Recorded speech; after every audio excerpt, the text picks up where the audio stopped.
To recap what we looked at last session, we saw that among the people populating North America today, there are many, many different lenses through which people view the things that happen around them, resulting in different people viewing the same thing but having different experiences of it.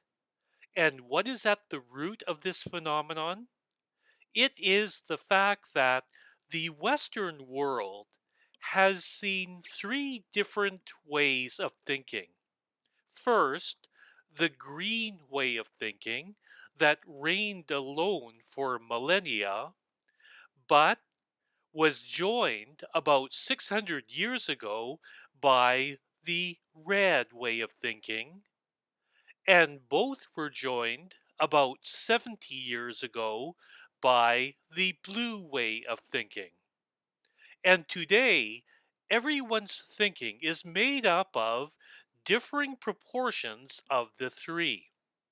And in this session, we start the process of looking into the specifics of green thinking, red thinking, and blue thinking, starting with the green thinking. Now, this is the way of thinking that everybody had back in biblical times. And it being so ancient, you may think it's got to be totally different from how we think today.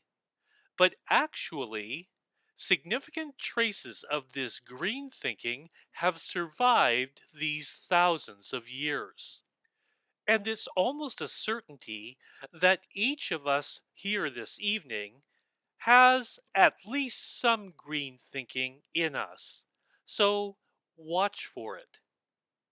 Here is the first element of green thinking we're going to look at, the sense that new is bad.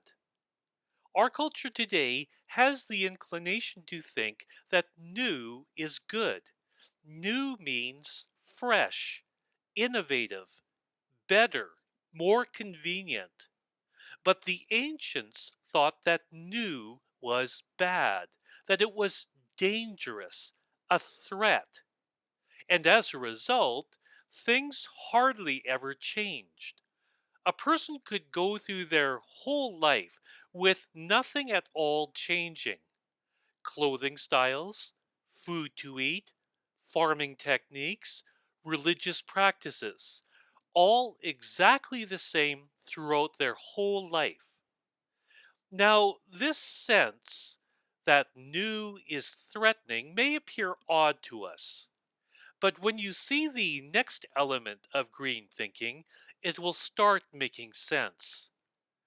And that next element is tradition is all important. Now, I am here using the term tradition in a way different from how we ordinarily understand it. In our culture, we think of the word tradition in terms of particular handed down practices, like the tradition of having turkey at Christmas. But for people of long ago, tradition was not just handed down practices. Rather, tradition was considered an all encompassing blueprint for life, established in the far distant past and applicable for all ages.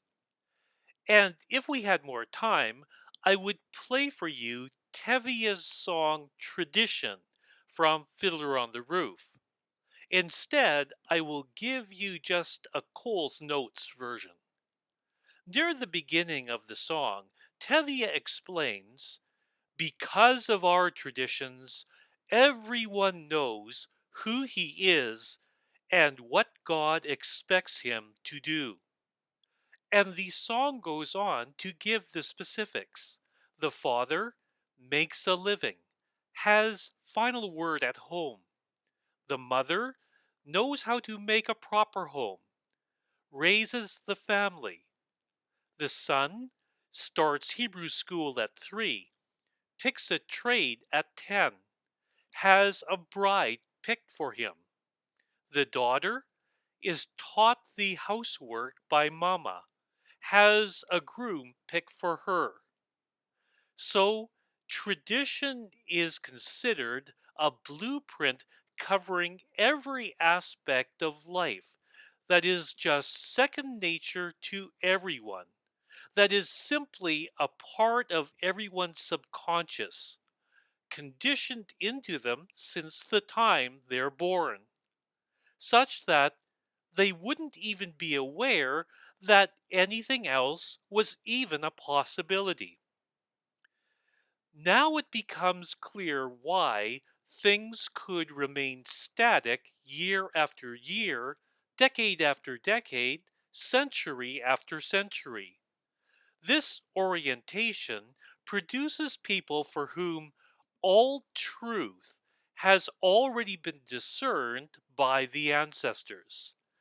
And if they already have the whole truth, anything new must represent something other than that truth, a deviation from that truth. Therefore, all new things were automatically viewed with suspicion, and thus it's not surprising to see very little changing back in those days. So, a rootedness in tradition, something that was totally dominant back in the green era, but is still alive today to a certain extent. Think, for instance, of your Christian beliefs back when you were a child. Things like God is eternal, Jesus died for our sins. And now think of your Christian beliefs today. If they are pretty much the same as they were back then, that's an indication that this green rootedness in tradition is a part of your anthropological profile, along with millions upon millions of other Christians today. Now, back to the song. One of the characteristics of the blueprint set out is hierarchy, the structure of the family being arranged in a hierarchy, with the husband father at the head of the hierarchy.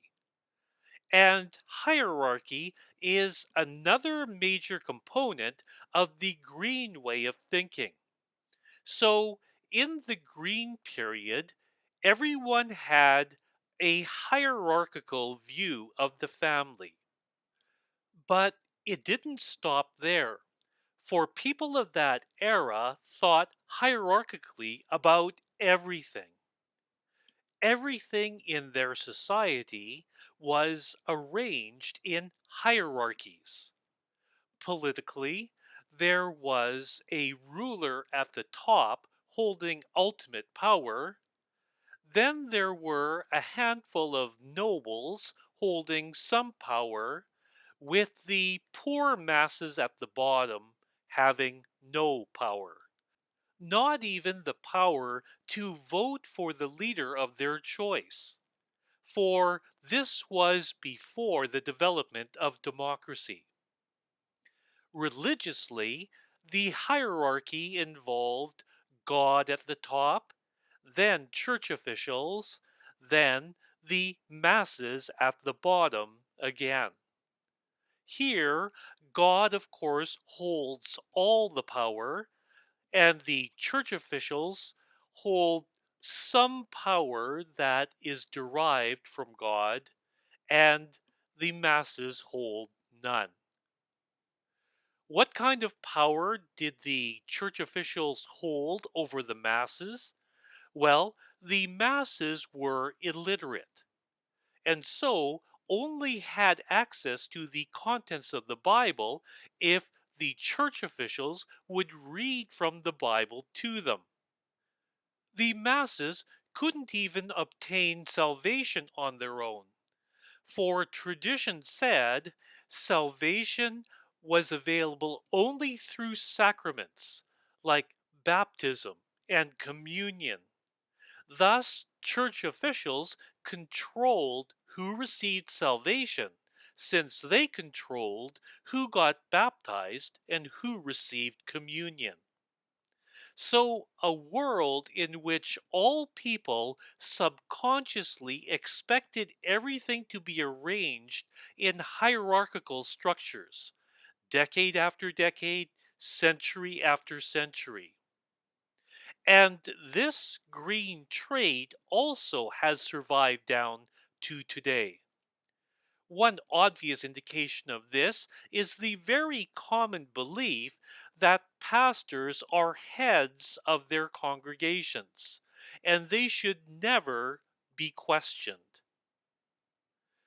Now, the next green element might very well be the single most difficult green element for us to wrap our heads around, and that is collectivism.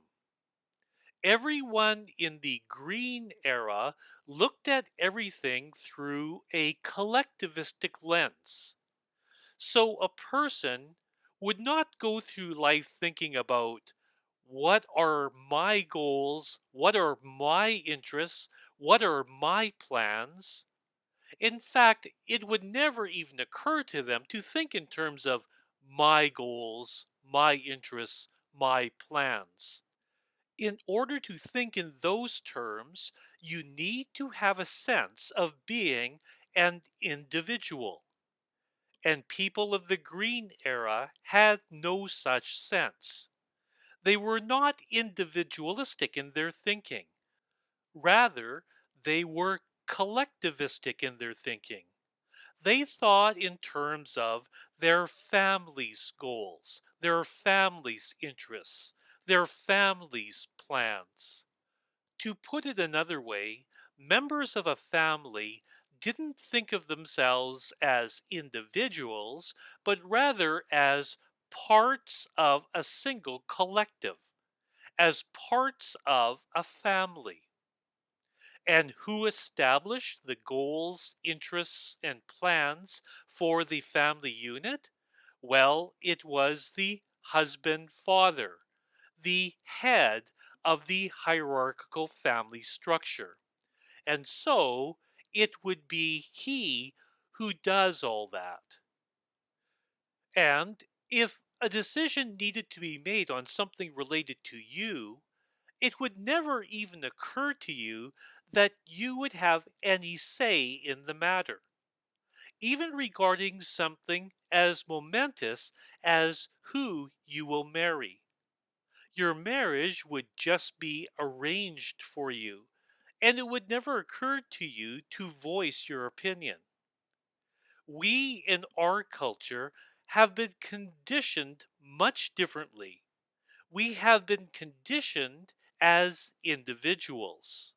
We have been conditioned to stand on our own 2 feet, to make our own decisions. And so, it's hard for us to imagine it being any other way.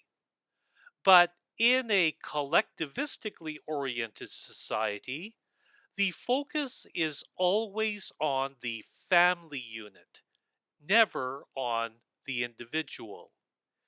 And it's as if the family unit thinks with a single brain, every member always in lockstep with the collective will. This is really hard for us to fathom, but here's an exercise that may help you grasp at least a sense of it. Think back to when you were a little child, on your way to church Sunday morning. Now, there were probably a number of different routes that your parents could take in getting from your home to the church. But I would imagine you never felt compelled to express your opinion on what route the family should take. It is much more likely that the route didn't matter to you, that you just trusted your parents to choose a route that would get the job done. And that's how members of families back in the Green era felt about everything. They just trusted the head of the household to make good decisions on everything related to the family, including who each child would marry. The husband father made all the decisions, and everyone else just thought right along with him, a single collective mind. Now, there is more to say on the elements of the green column, but I'll leave those until next session.